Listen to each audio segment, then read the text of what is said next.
salut à tous, j'espère que vous allez bien. Aujourd'hui, on est le jeudi 23 décembre, voilà, il est 13h30. Donc, on va passer vite fait un peu le tour des cryptos. Voilà, enfin, le marché général des cryptos. Donc, voilà, donc, comme on peut voir, le Bitcoin, il est toujours sur ses 48 000 $. Donc, il n'a pas énormément augmenté. Aujourd'hui, c'est plutôt calme. De toute façon, généralement, voilà, à l'approche des fêtes, tout le monde n'est pas forcément sur les marchés. Donc, ça reste relativement calme. Malgré quand même quelques paires qui ont quand même un peu explosé. Donc, il y a le NIR, là, qui est passé à 20%, 33%. Il y a aussi le HAV, qui est à 20%, lui, je crois, si je me rappelle bien. Voilà, 18%. Voilà, il y a quelques paires qui ont quand même pas mal augmenté. Et il y a toujours ce THR là qu'on avait hier qui est à 180%. Donc je suis allé me renseigner un petit peu pour voir justement ce que c'était. Donc on va passer vite fait dessus. Hop, donc voilà, donc je suis allé voir un peu ce que c'était le THR, donc le Torcoin. Donc voilà, donc c'est juste un portefeuille en fait numérique de crypto-monnaie où justement voilà, on peut acheter, vendre des crypto-monnaies. Donc voilà. Donc c'est simple, c'est un peu comme Coinbase, tout ça, mais qui passe par le coin, du coup, le Torcoin. Donc on va juste passer aussi vite fait sur le crypto Fiat Grid. Donc voilà, donc là on peut voir qu'aujourd'hui, finalement, il est un petit peu redescendu. Voilà, donc comme les cryptos n'ont pas forcément bougé aujourd'hui, enfin vu que le Bitcoin a pas forcément bougé aujourd'hui, le crypto Fiat Grid il reste calme, plat. Donc il est passé à 34 alors que hier il était à 45. Donc voilà, c'est pas énorme. Donc voilà, là on voit qu'on approche vraiment des fêtes. Et on va juste passer aussi vite fait sur ça, sur le journal du coin. J'ai vu que Visa, justement, ils allaient aller encore plus loin avec le Bitcoin, les crypto-monnaies, les NFT. Donc, comme quoi, ils allaient accepter justement d'avoir encore plus de crypto-monnaies dans leur, euh, dans leur portefeuille. Et voilà, leur but maintenant à Visa, ça va être justement de globaliser et de rendre plus accessible la crypto-monnaie à tout le monde par leur carte. Donc voilà, donc c'est aussi une très bonne news pour le Bitcoin, surtout pour le début d'année prochaine, ou du moins pour cette fin d'année-là. Mais par contre, voilà, faut quand même rester cohérent, même si c'est une très très bonne news, le Bitcoin il va pas faire 500%, quoi. Voilà.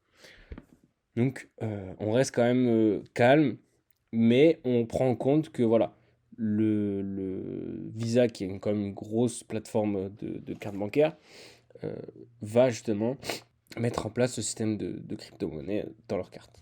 Donc maintenant, on va passer sur le Bitcoin. Donc comme j'ai dit, on va faire en fait Aujourd'hui, comme le marché a pas trop bougé, on va se consacrer un temps justement pour faire une grosse analyse sur le Bitcoin depuis le début.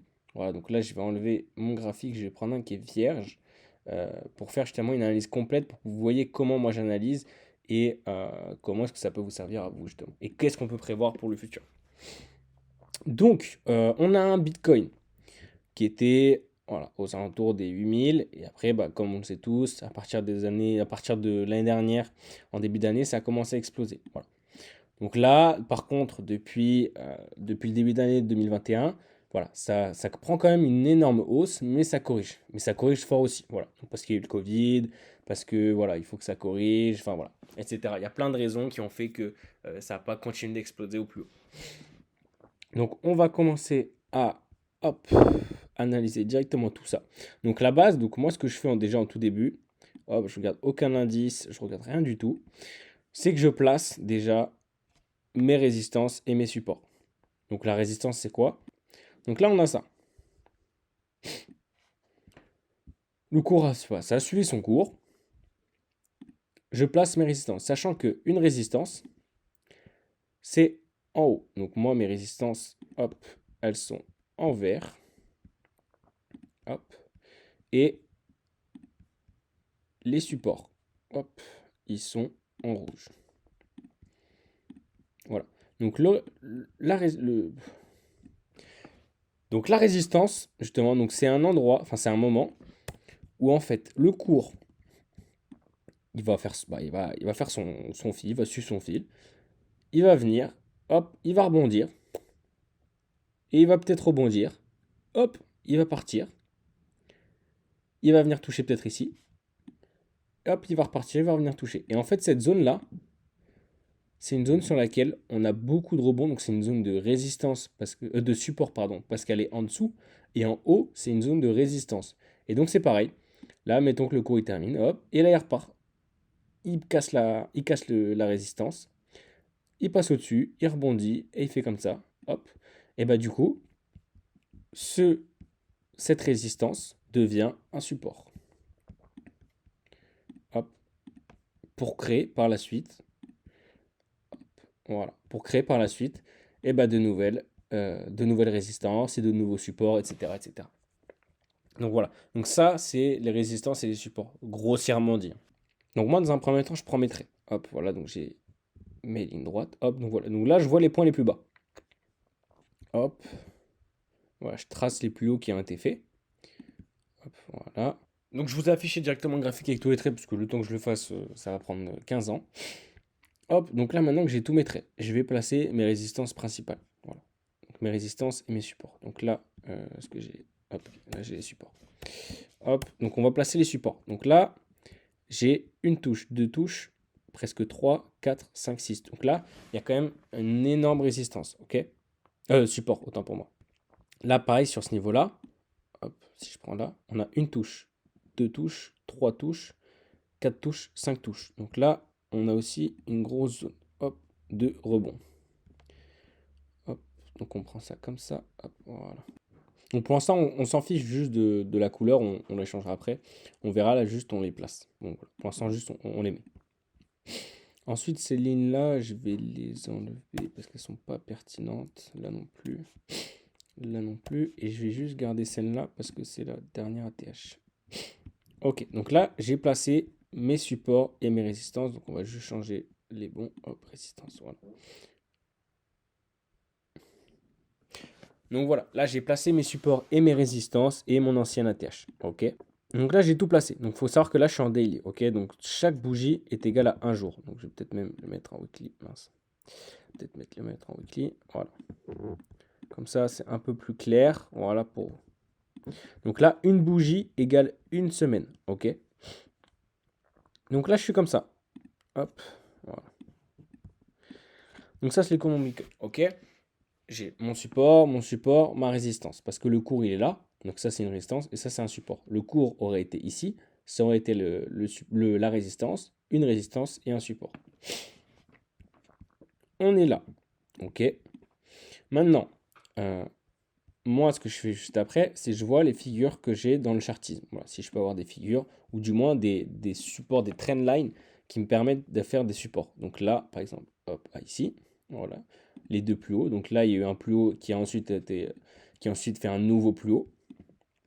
Et là, on a ça. Hop, voilà. On a celle-ci. Donc c'est important de bien placer ces traits aux mèches et pas sur les bougies. Enfin, du moins de ne pas essayer de les mettre sur les bougies, de vraiment les mettre aux mèches. Comme ça, on peut avoir le maximum d'amplitude pour trader ou pour passer ces investissements. Et du moins pour prévoir justement une potentielle baisse qui va plus loin. Parce que vous voyez, par exemple, celle-ci, elle s'arrêtait là, mais elle est descendue jusqu'en bas. Donc vous voyez, c'est vraiment essayer d'avoir un maximum d'amplitude pour pouvoir voir les choses plus grandes en fait. Hop, donc voilà. Donc là, par exemple, moi, je vais enlever celle-ci parce que là, elle est pas enfin, elle sert à rien. Hop, voilà. Elle me sert pas à grand-chose. Celle-là, je vais la laisser. Ouais, je vais la laisser. Celle-là aussi. Hop, voilà. Je vais la mettre un peu plus loin. Donc voilà. Donc là, on peut voir que on est sur un biseau ascendant. Ok. Il est pas très propre parce que normalement, un biseau ascendant, hop, c'est comme ça. Normalement, c'est ça. Hop, voilà. Donc là, c'est droit et ça part comme ça. Et le cours, il fait comme ça à l'intérieur. Hop, il vient là, il fait ça, hop, voilà. Et après, ça fait ça. Donc c'est pour ça que je vous dis, pour moi, personnellement, pour l'instant, on est haussier sur le Bitcoin. Donc il n'est pas exactement droit en haut, mais on n'est pas du tout sur un triangle de compression comme on avait pu avoir ici. Vous voyez, là, le triangle de compression, il était flagrant. Alors que là, c'est pas du tout pareil. Hop, alors, on va juste revenir en arrière. Voilà. Donc voilà. Donc là, maintenant que j'ai analysé, on va dire en weekly, on va partir en daily pour voir justement comment ça se passe à l'intérieur. Donc voilà, donc j'ai mes trendlines, mes supports et mes résistances. On remet bien à niveau les traits. Voilà. Donc ensuite, c'est pareil. Ça sert à rien d'analyser ce qui a été fait ici, Enfin, ça sert à rien d'analyser. Dans le sens, ça sert à rien de tracer les traits. Parce que après, quand il y a trop de traits, on comprend plus rien. Donc ça sert à rien de mettre des traits dans tous les sens pour dire que là, il y a eu un biseau descendant. Enfin voilà, vous voyez ce que je veux dire. Ça sert à rien. Donc là, il faut vraiment se concentrer sur ce qu'on a ici. Et comment est-ce que ça s'est passé par rapport à tout ça. Donc là, hop, on est comme ça. Voilà, donc là, on a tout ça. Ensuite, donc là, je me fais un petit tracé, voilà, pour voir la tendance générale du cours. Donc hop, on peut voir que le cours, en fait, il fait ça. On peut même regarder en ligne pour voir ce que ça donne. Voilà, vous voyez, on peut aussi voir le graphique comme ça, donc c'est aussi intéressant. Ok. Donc, ensuite, dès que j'ai fait ça, là, je vais me concentrer un peu plus sur ça. Hop. Donc là, on voit on est venu toucher la trendline du haut. On est venu toucher la trendline du bas. Sauf qu'on a remonté, on a fait je sais pas combien de pourcents, mais voilà, on est quand même pas mal remonté. Là, le cours, il a fait une impulsion, une correction, une impulsion, une correction. Hop, donc là, il est en pleine correction, ok. Donc on va aller voir comment ça se passe à l'intérieur de cette correction, pour justement déterminer comment est-ce que ça pourrait aller, où est-ce que ça pourrait aller par la suite, ok. Donc là, c'est pareil, je reprends mes traits. Hop, on va prendre ça comme ça. Et on voit que ça forme un joli canal descendant. Hop. Voilà, donc c'est pas exactement très propre parce que tout n'a pas touché, mais c'est presque comme si, voilà. Parce que des fois, forcément, rien n'est parfait. C'est comme tout dans la vie. Donc voilà, rien n'est parfait, mais il faut se dire que là, c'est un peu de l'à peu près, mais c'est une précision à peu près. Voilà, je sais pas si vous voyez ce que je veux dire, mais voilà. Donc là, c'est venu faire une touche, deux touches, trois touches, quatre touches, cinq touches, six touches. Bam, c'est pas parti toucher. Ça rebondit, et là, bam, ça a explosé, c'est passé au-dessus. Ça a pullback. Donc, et pour que ce soit validé, il faut que ça dépasse. Et voilà. Normalement, là, on devrait partir sur une target comme ceci. Hop. Voilà. On devrait partir sur ça. Merde, qu'est-ce qu'il me fait, lui? Voilà, donc là on devrait partir sur ça. Et si on va avoir une target, on reprend l'entrée, hop, voilà, et on la met là. Voilà. Donc là, on aurait une target au 52 900, donc 53 000. Donc ça, ce serait la première target à atteindre. Donc après ce niveau-là, sachant que vous voyez là, il y a une petite zone de résistance. Hop, donc on peut mettre un petit trait, voilà. Donc le cours, il va certainement faire ça. Hop, voilà, hop, venir faire ça, toucher là, redescendre un peu, recorriger, hop, repartir au-dessus, recorriger, etc. Redescendre, remonter, voilà. Le cours devrait certainement faire quelque chose comme ça. Après, si, parce que c'est pas que je peux pas parler que de la montée, si le Bitcoin fait ça et finalement il repasse en dessous, et ben il va revenir là, et là il va certainement repartir comme ça. Ok. Donc voilà, donc on ne peut pas être que haussier tout le temps, tout le temps, tout le temps. Donc il faut aussi voir qu'on peut avoir différents scénarios en fonction de ce que le marché nous montre. Mais là, personnellement, avec cette analyse-là, voilà, là on part quand même sur un marché qui est plutôt haussier. Mais il faut faire quand même attention. Personnellement, moi, là je ne l'ai pas pris parce que j'étais pas du tout dessus. Mais là, j'aurais placé un trade à ce niveau-là. Et j'aurais fait ça comme ça. Hop, voilà. Avec un ratio de 1 pour 3. Donc voilà, c'est plutôt intéressant. Au moment où ça aurait fait le pullback, voilà, je serais parti, me serais positionné ici. Voilà. Donc avec un trade comme ça. Voilà. Ensuite, pour valider tout ça, donc là je l'ai fait vraiment de manière totalement graphique. Avec les indices qu'on a en plus, voilà, je vais regarder les bonnes de Bollinger. On peut voir que là, elles sont vachement serrées. Donc c'est venu toucher en haut, toucher en bas, toucher en haut, toucher en bas, toucher en haut, toucher en bas. Voilà, ça n'a pas arrêté. Et là, par contre, c'est venu toucher en haut. Mais la tendance, elle est repartie vers la hausse. Donc c'est un signal haussier. Ok, donc là, c'est pas mal. Donc on est parti sur un bon signal haussier. Les moyennes mobiles.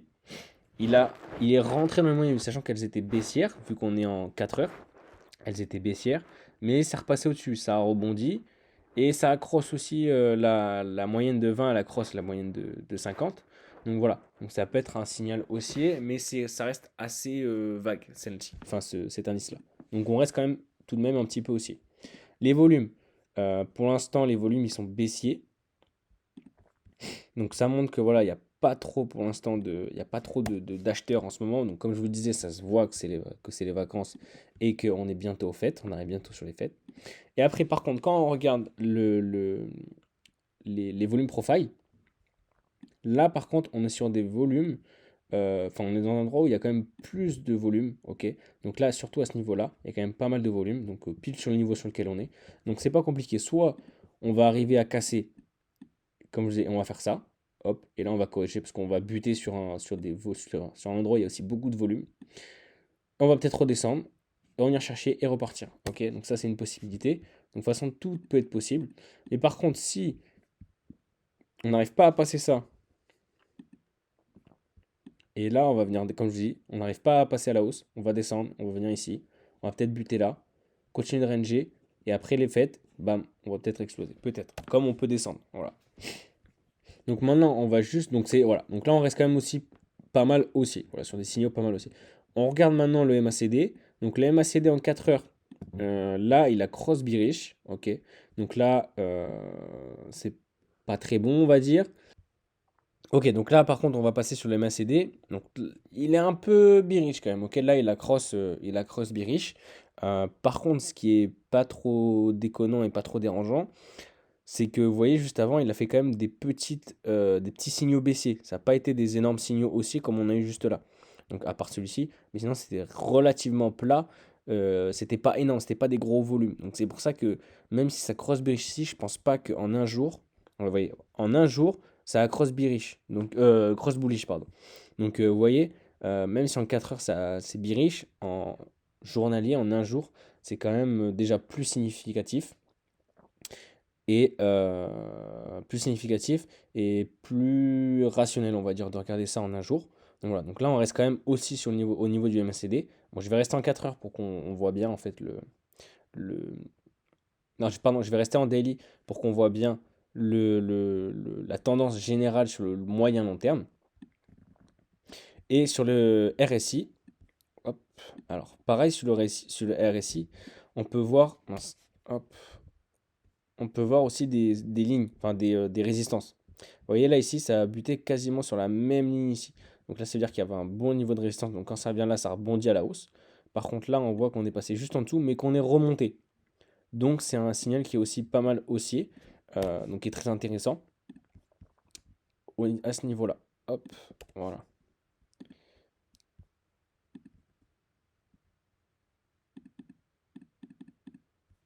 Ok. Donc voilà. Donc on peut voir quand même que sur le Bitcoin, on a quand même une tendance générale qui est plutôt haussière. Ok. Elle reste quand même haussière au moyen long terme et aussi au court terme. Voilà, comme je vous dis, moi je pense que au court terme, on peut prendre un petit trade qui vient monter jusque là. Ensuite, faire attention quand ça vient ici parce que ça peut potentiellement revenir là, repartir ou ça peut aussi partir là. Voilà. Donc il faut faire attention. Là, ça reviendra aux 42 000 dollars. Bon, ce serait quand même compliqué parce que si je mets les volumes profile, voilà. Dès qu'on a passé cette zone-là, en fait, il n'y a plus rien derrière. Enfin, d'une certaine manière, il n'y a plus de. Hop. D'une certaine manière, il n'y a plus rien qui nous retient. Donc si on arrive à dépasser ce niveau-là, en fait, ce niveau ici, ici. Donc si on arrive à passer là, en fait, ce serait pas bête qu'on fasse ça, qu'on range un peu comme ça, et après qu'on reparte, ok, qu'on vienne toucher, qu'on reparte, on fasse ça, et là, bam. Vous voyez ce que je veux dire? Donc vers un petit peu avant même, hein, je veux dire, mais voilà, certainement vers début d'année prochaine, par exemple. Mais voilà, ce serait pas déconnant du tout. Ok, donc pour moi, c'est tout. Voilà, en tout cas pour le Bitcoin, ouais, comme je vous disais, aujourd'hui le marché est quand même relativement calme. C'est l'approche des fêtes, il n'y a pas grand-chose. Donc pour l'analyse, c'est tout ce que j'ai à vous montrer. Donc moi, je reste au court terme haussier, au moyen long terme haussier, mais il faut quand même faire attention au moment où ça va arriver vers ici. Voilà, à quand même faire attention que ça fasse pas ça en fin de compte. Mince. Que ça fasse pas comme ça. Parce que ça peut le faire, bien évidemment. Il n'y a pas que des signaux totalement haussiers. Mais après, si ça casse et qu'on arrive à rester au-dessus, et ben là, par contre, on pourra se diriger vers les 100 000, les 150 000, etc., etc. Mais ça va prendre du temps. Et ce qui est bien, c'est que plus ça prend du temps, plus le bull run va être allongé. Donc sur ce, je vous souhaite à tous une bonne journée et passez tous des très bonnes fêtes en votre famille, avec votre famille, parce que c'est très compliqué en ce moment. Donc sur ce, ciao.